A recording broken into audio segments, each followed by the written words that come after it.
It was February 13th, 1943. The Pacific Ocean stretched endlessly beneath a burning tropical sun.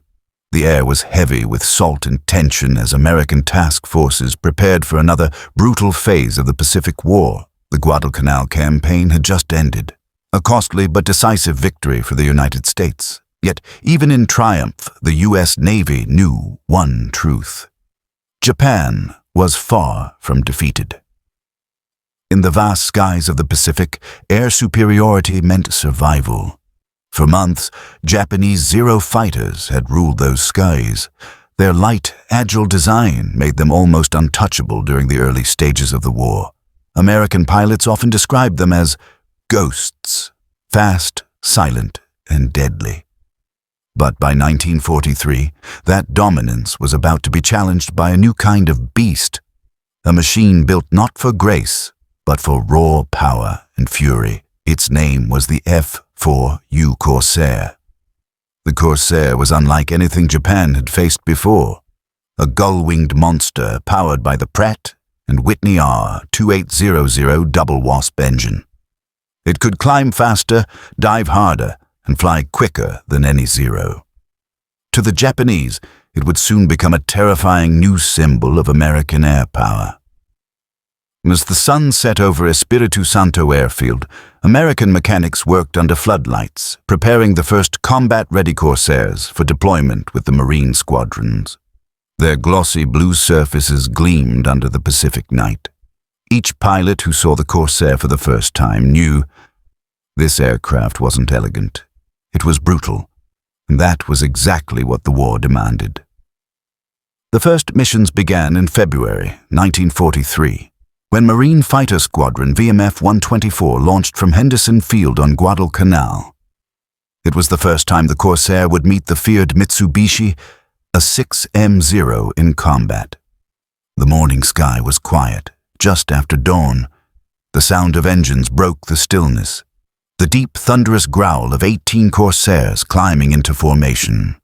Below them, the Solomon Islands glistened in the early light, while far to the north, Japanese reconnaissance planes were already on the hunt. At 20,000 feet, Lieutenant Kenneth Walsh spotted movement, small silver dots on the horizon. Zeros. A dozen of them cutting through the morning haze like blades, the radio crackled to life. Bandits 12 o'clock high. The first clash between the F4U Corsair and the Japanese Zero was brutal and chaotic. The Zeros turned sharply, trying to outmaneuver the heavy American fighters. But this time, something was different. When the Japanese tried to climb, the Corsairs climbed faster. When they dove to escape, the Corsairs plunged like stones, their radial engines roaring through the clouds. One Japanese pilot, Petty Officer Kuroda, later recalled in his war diary, "It was not like fighting the Wildcats or the P-40s. These new blue planes had claws. We could not shake them." By the end of that engagement, 6 Japanese aircraft had fallen into the sea, while the Marines lost only 2. It was a small victory, but the implications were enormous. The Zero, once the undisputed king of the Pacific, had finally met its match. Word of the encounter spread quickly through Japanese air bases across Rabaul and Truk Lagoon. Pilots whispered about the Blue Death, the new American plane that could dive faster than any Zero and climb almost vertically. It wasn't as graceful, but it didn't need to be. The Corsair fought like a hammer, smashing through the sky with sheer power. Meanwhile, in the American ranks, confidence grew. Pilots like Gregory, Pappy Boyington, and Kenneth Walsh became legends in their Corsairs. They developed a new tactic called the boom and zoom. Instead of turning with the more agile Zeros, they would dive from above, fire in short, deadly bursts, and then climb back to safety before the Japanese could react. It was fast, ruthless, and effective. As months passed, the Corsair began to appear everywhere. From the Solomons to the Marshall Islands, its distinctive bent wings gave it a menacing silhouette against the sun. Japanese observers initially believed it to be a carrier bomber, not realizing the nightmare it would soon unleash upon them. By mid-1943, Japanese losses in the Solomons began to mount alarmingly. The Imperial Navy pilots, once among the most experienced aviators in the world, were now being replaced by younger, less trained recruits. Many of them entered battle having never seen combat before. Against the Corsair's superior firepower and tactics, they were simply outmatched. One American pilot described the difference bluntly. The Corsair could take hits that would shred a Zero in half. You could feel the rounds slam into your fuselage and still make it home. That durability became one of the Corsair's greatest strengths. The aircraft's thick armor, plating and massive radial engine made it one of the most rugged fighters of the war. Japanese pilots who had once relied on precision and agility found themselves overwhelmed by a machine that refused to die. It was early 1944. The war in the Pacific had entered a new and more desperate phase. The Japanese Empire, once unstoppable across Asia and the Pacific, was now being forced onto the defensive. And above those endless blue waters, the shadow of the Corsair grew larger with every passing month. At dawn on January 23, 1944, the skies over Rabaul, Japan's fortress in the South Pacific, were filled with the thunder of hundreds of engines waves of American aircraft, including the deadly F4U Corsairs, streaked toward the harbor. Their mission was simple but devastating: to destroy the last major Japanese air base in the Solomon Islands and end Japan's ability to strike southward. The defenders scrambled desperately. Dozens of Mitsubishi Zeros rose into the sky, engines screaming, sunlight flashing on their wings. But what met them was unlike anything they had seen before. The Corsairs came in from above, diving out of the morning sun with brutal precision. Their 6.50 caliber Browning machine guns roared to life, spitting fire and death. In seconds, the air over Rabaul became a storm of tracer rounds, smoke, and falling wreckage. Lieutenant James Cupp of VMF 213 later recalled, "They came up to meet us, but it was already over before it began. The Corsair was faster, tougher, and deadlier. We had all the advantages now." Within hours, Rabaul's once formidable defenses were shattered. More than 70 Japanese aircraft were destroyed on the ground and in the air. Those who survived limped back to base, their planes riddled with holes, their morale broken. The myth of Japanese aerial invincibility was gone forever. In Tokyo, the Imperial Navy Command struggled to understand what had gone wrong. For years, Japanese engineers had relied on lightness and agility, believing that speed and maneuver would always overcome brute strength. But now, the Americans had mastered both. The Corsair was not only powerful, it was fast. It could dive past 400 knots, climb like a rocket, and take punishment no Zero could ever survive. Japanese intelligence reports described it grimly. Enemy new fighter, heavily armored, fast climbing, difficult to shoot down, appears invincible in vertical maneuvers. For Japanese pilots, those words were not exaggeration. Many who entered battle against the Corsair never returned.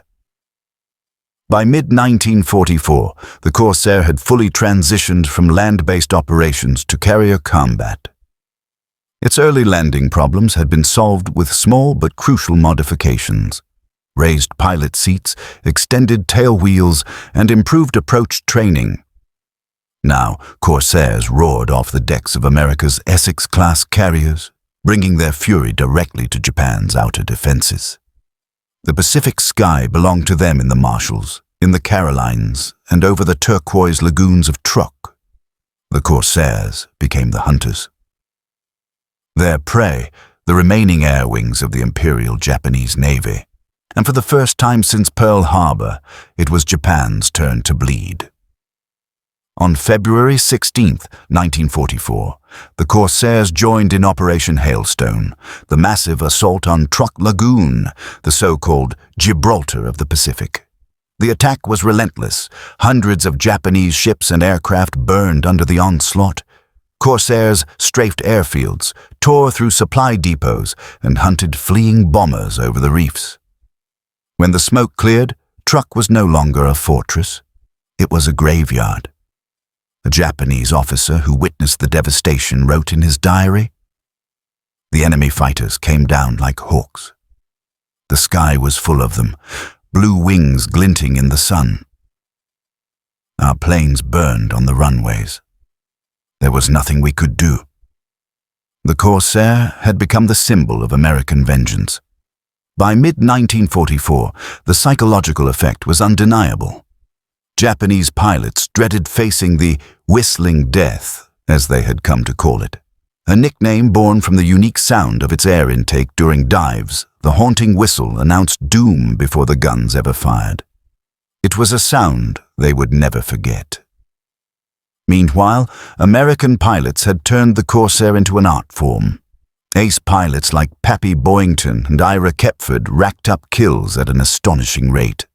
Boyington himself, flying his F4U, would eventually claim 28 victories before being shot down and captured. Even in captivity, his name was whispered with respect by his Japanese opponents. By the summer of 1944, Japan's once proud air forces were shadows of their former selves. Fuel shortages crippled training programs, and the new generation of pilots entered battle with barely 100 flight hours. They were sent into the teeth of combat, often in outdated planes, against seasoned American veterans flying the most powerful piston fighter of the war. The results were predictable and tragic, but despite its power, the Corsair's early days were not perfect. Its long nose made carrier landings dangerous, often obscuring the deck during approach. Many Navy pilots initially rejected it, calling it the Ensign Eliminator. It was the Marines who embraced it fully, taking the Corsair from the decks to the jungles, flying it from rough coral runways and forward bases where others couldn't. In those isolated outposts under sweltering tropical heat, the Corsair became the symbol of marine aviation. Painted in dark sea blue, streaked with oil and dust, it carried the fight deeper into enemy territory. By September 1943, the Japanese High Command could no longer ignore the growing threat. Reports from Rabaul intelligence units described American high-speed, high-dive attacks that their Zeros couldn't counter. Desperate for an answer, Japanese engineers began work on new interceptors like the Kawanishi and 1K1 Shiden, hoping to regain balance. But time was slipping away. The Corsair was already rewriting the rules of aerial combat. Then came the Battle of Bougainville, one of the defining moments for the Corsair. On November 1st, 1943, U.S. forces began their landings, and the skies erupted into chaos. Over 100 Japanese aircraft launched from Rabaul to crush the invasion force. Awaiting them were the Corsairs of VMF 214, the famed Black Sheep Squadron, led by Boyington himself. From the cockpit, Boyington watched the enemy formation draw near, sunlight glinting off the Zeros' wings. He smiled, pushed the throttle forward, and roared into the attack. The battle was merciless. Corsairs dove through the Japanese formation like falling stars, guns blazing. During the Battle of the Philippine Sea in June 1944, hundreds of Japanese aircraft took to the air to defend the fleet. Waiting for them were Corsairs, Hellcats, and Avengers, a deadly combination of speed and firepower. The sky erupted in chaos. By the end of the battle, more than 350 Japanese planes were shot down. The Americans lost fewer than 30. It was the day Japan's air power died, a massacre that pilots would later call the Great Marianas Turkey Shoot. Even though the F-6F Hellcat carried the bulk of the fleet defense that day, Corsairs played a key role in escorting bombers and attacking ground positions. Their reputation as a multi-role killer, fighter, dive bomber, and attacker made them indispensable, and as the Allies advanced across the Pacific, From Saipan to Palayu, and finally to Okinawa, the Corsair followed. Every island, every assault, every desperate Japanese counterattack met the same fate. Corsairs screaming down from the sky, their machine guns shredding defenses and morale alike. On Okinawa, in April 1945, Japanese kamikazes made their final, desperate stand. Even then, the Corsair proved its worth, shooting down wave after wave of suicide planes before they could strike the fleet. It was poetic. The aircraft, once rejected as too dangerous to land on carriers, had become the fleet's most reliable guardian. For the Japanese pilots who survived the war, the memory of the Corsair remained vivid and haunting. Many described it not as a machine, but as a force of nature, unstoppable, unfeeling, and inevitable. It marked the end of an era when skill and spirit alone could win the sky. After Japan's surrender in August 1945, thousands of Corsairs lined the airfields of the Pacific, battered, oil-stained, but undefeated. They had outlasted their enemies, reshaped aerial warfare, and rewritten history. In the years that followed, the Corsair would continue to serve. In Korea, in the French colonies, and even into the 1960s. A testament to its extraordinary design and resilience. But its legend was born in those early, desperate battles against Japan, when the outcome of the Pacific War still hung in the balance. For every Japanese pilot who once believed the Zero would reign forever, the arrival of the Corsair was a revelation and a nightmare.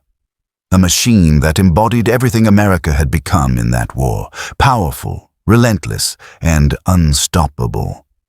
As one Japanese veteran quietly said decades later, "When we saw those blue wings in the sun, we knew our time in the sky was over."